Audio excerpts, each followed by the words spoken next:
Hello everyone. In this video I will show you how to fix the World app not working properly. The first thing you should check is your internet connection. The World app depends on a stable connection to work correctly. If the internet is fine but the app is still not working, the next fix is to clear the app cache.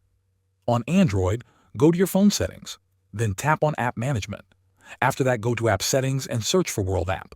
Tap on it, then choose Storage and Cache. Here you will see the option to clear cache. Tap on Clear Cache and this will remove temporary files that might be causing the issue. If you want, you can also select Clear Storage, but remember this will log you out and you will need to sign in again. If clearing the cache does not help, check if there is an update available. Open the Google Play Store or the Apple App Store, search for World app, and see if there is an update button.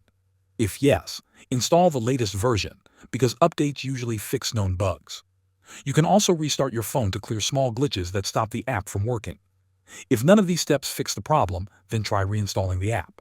Go to your App Store, uninstall the World app completely, and then download it again.